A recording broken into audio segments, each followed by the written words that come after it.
नमस्ते दोस्तों, स्वागत है आपका ट्रेड इन इंडिया में। सेफ साइड रह के लार्ज कैप में अगर 50 या 20% का गेन आ जाए वो अपने आप में एक अच्छी बात होती है। यहाँ पर हम बात करें एक लार्ज कैप कंपनी की जो कि है अपने आप में 4th नंबर पे। कंपनी का नाम है HCL टेक्नोलॉजी, जो कि अपने हाई से 20 या 25% डाउन है। और अगर हम रैंक की बात करें तो 4th नंबर पे इंडिया की लार्जेस्ट IT कंपनी है। और अगर हम बात करें IT सेक्टर की, जो कि IT सेक्टर पूरा 15 या 20% डाउन है अपने हाई से। सो यहाँ पे एक अच्छी अपॉर्चुनिटी क्रिएट हो रही है फॉर स्विंग ट्रेडिंग, जो कि मैं आगे जाके आपको चार्ट में बताऊंगा कि किस तरह से अपॉर्चुनिटी बन रही है अभी। और अगर एक हम बात करें जो ये कंपनी है, ये कंपनी अभी 200 डे मूविंग एवरेज पे अवेलेबल है। और जो भी company large cap company 200 day moving average पर अवेलेबल हो उस कंपनी में अच्छी बाइंग अपॉर्चुनिटी बनती है। और अगर मैं एक चार्ट पैटर्न की भी बात करूँ तो इसमें एक चार्ट पैटर्न भी डेवलप हो रहा है। सो यहाँ से फर्दर हम आगे देखेंगे कि क्या चार्ट पैटर्न है और क्या फंडामेंटल कंपनी के कह रहे हैं। सीधे चलते हैं पहले तो लार्ज कैप है। सो वैल्यूएशन पे, वैल्यूएशन में अगर हम देखें कंपनी का जो इंडस्ट्री पी है वो है 34 और कंपनी अभी ट्रेडिंग कर रही है 28 पे। कोई भी हाई वैल्यूएशन नहीं है, कुछ भी नहीं है। अगर हम बात करें कंपनी के रिटर्न ऑन कैपिटल एम्प्लॉयड की 25% और ROE 19%, जो कि अपने आप में एक अच्छी बात होती है। 90% मीन्स अपनी इक्विटी पे कंपनी 90% प्रॉफिट जनरेट कर रही है। और लार्ज कैप है so market cap 3 lakh crore के आसपास है। और बात करें कंपनी के 5 इयर्स के सेल्स ग्रोथ की, सो 90% से ग्रो हुए और आगे भी IT का 10 ईयर में काफ़ी अच्छा ग्रोथ है। और मुझे IT का यहाँ से काफ़ी अच्छा पोटेंशियल दिख रहा है। अगर बात करें प्रॉफिटेबिलिटी की, जो कि 40% से ग्रो हुआ है।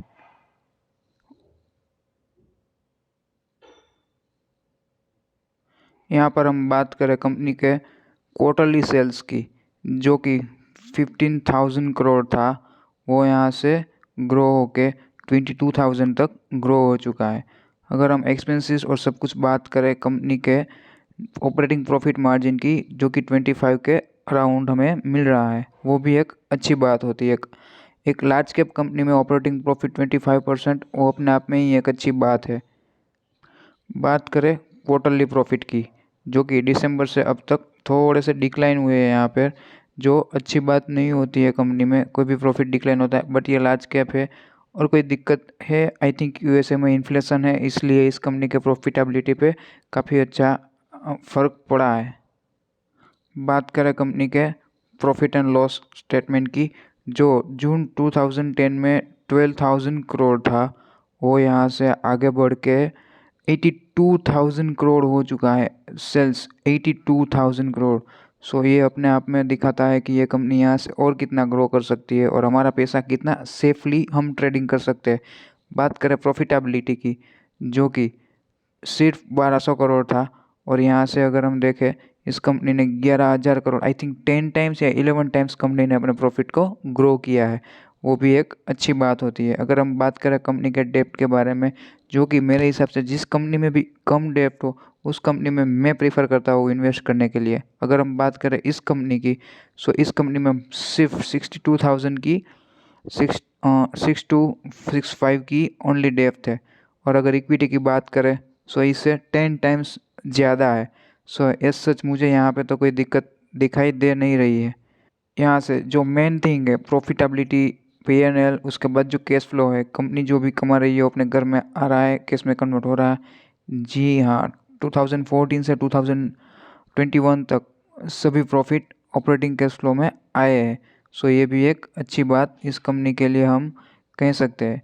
और अगर हम आगे देखें कंपनी के शेयर होल्डिंग्स पैटर्न के बारे में, जो कि 60% प्रमोटर के पास है और FII 20% पे है और DII 13% के। पब्लिक के पास यहाँ पे कुछ भी नहीं है, 5% है। जिस कंपनी में भी कम पब्लिक के पास ज़्यादा होल्डिंग हो उस कंपनी में हमें दिक्कत हो सकती है। इसमें तो 5% सिर्फ पब्लिक के हाथ में है, बाकी सब कुछ स्ट्रॉन्ग हैंड में।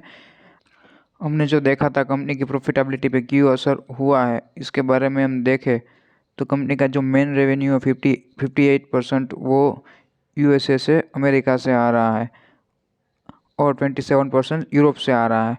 यूरोप में और सब कंट्री में रसिया और ये सब कुछ वॉर का थोड़ा प्रॉब्लम हो रहा है, इसकी वजह से थोड़ी प्रॉफिटेबिलिटी में दिक्कत हो रही है।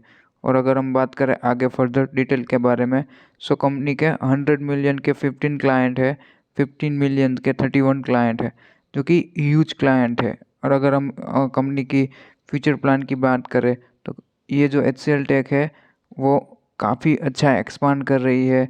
और अगर हम देखें यहाँ पे आप ये पढ़ सकते हैं कि 5G नेटवर्क के बारे में भी आप देख सकते हैं, टेलीकॉम इंडस्ट्री में भी इसका एक्सपांड करने का कुछ प्लानिंग हो रहा है। सो मेरे हिसाब से HCL टेक में शॉर्ट टर्म के लिए काफ़ी अच्छा गेन यहाँ से यहाँ पर अगर हम चार्ट में देखें, HCL टेक के चार्ट में अगर हम देखें तो कंपनी अपने हाई से आई थिंक 15% करेक्ट हो चुकी है। और यहाँ पर एक चार्ट पैटर्न है जो कि डबल बॉटम यहाँ पे बन रहे हैं और यहाँ पे ये थर्ड बॉटम भी बन रहा है। यहाँ से कंपनी रिवर्सल के चांसेस काफ़ी ज़्यादा बढ़ सकते हैं। और अगर हम इसके आगे फर्दर डिटेल की बात करें सो कंपनी में यहाँ से अगर हम ग्रोथ देखें कि ट्रेडिंग के लिए अगर हमें लेना है, अगर ऑल टाइम हाई से भी हम 2 या 3% एग्जिट कर जाए तो भी 50% का गेन है। अगर ये 50% का गेन अगर हमें 3 मंथ्स में भी आ जाए तो भी अच्छी बात होती है। अगर हम पास्ट में देखें इस कंपनी में, ये कंपनी 15% डाउन हुई थी और उसके बाद जो रैली दी इस कंपनी में यहाँ से यहाँ तक सिर्फ 70 डेज़ में इस कंपनी ने 50% प्रॉफिट गेन किया है। अगर हम इस प्रॉफिट को 3 बार ईयर में गेन करें फिर भी हमारा बनता है 45% ट्रेडिंग से। सो मेरे हिसाब से ये काफ़ी अच्छा एक अपॉर्चुनिटी है। और आईटी कंपनी है, दिग्गज है, अपने आप में 4th नंबर पे है। कोई भी लार्ज कैप में जब भी आप ट्रेडिंग करो कोई दिक्कत नहीं होती है, यहाँ पे पैसे जाने का कोई प्रॉब्लम नहीं होता है। अगर कोई अननोन कंपनी में आप ट्रेडिंग करते हो सो उसमें प्रॉब्लम होता है, इस कंपनी में मेरे हिसाब से कोई प्रॉब्लम है नहीं। और अगर हम आगे एक बात करें तो यहाँ पर कंपनी ने स्ट्रॉन्ग सपोर्ट लिया है, इस सपोर्ट पे कंपनी अभी ट्रेडिंग कर रही है। और अगर ये सपोर्ट ब्रेक होता है तो आगे मुझे लगता है कि एक ये सपोर्ट है, यहाँ पे जो रेजिस्टेंस था वही सपोर्ट बनेगा। और मुझे नहीं लगता है कि यहाँ से कोई फर्दर गिरावट होगी। अगर होती है सो मोर बाइंग करो, अभी जो आपके पास है उसमें सिर्फ 2.5% ही इसमें इन्वेस्ट करो। और मैक्सिमम इस कंपनी में 5 to 7% से ज़्यादा कभी भी इन्वेस्ट नहीं करना चाहिए, बिकॉज जितना ज़्यादा आप एक ही कंपनी पे डिपेंड रहोगे उतना ज़्यादा ही आपका रिस्क भी बढ़ सकता है। सो मेरे हिसाब से इस कंपनी में बाइंग अपॉर्चुनिटी है और आपको बाइंग करके चलना चाहिए। और इस वीडियो से अगर आपको कोई भी इंस्पिरेशनल मिली हो तो अपने फ्रेंड्स को या फैमिलीज़ को किसी को भी आप शेयर कर सकते हो। जो कि मेरी ये आपको रिक्वेस्ट है कि अपने फ्रेंड्स को फैमिली को शेयर करो, आप भी सब्सक्राइब करो ऐसे ही इंटरेस्टिंग वीडियो के लिए।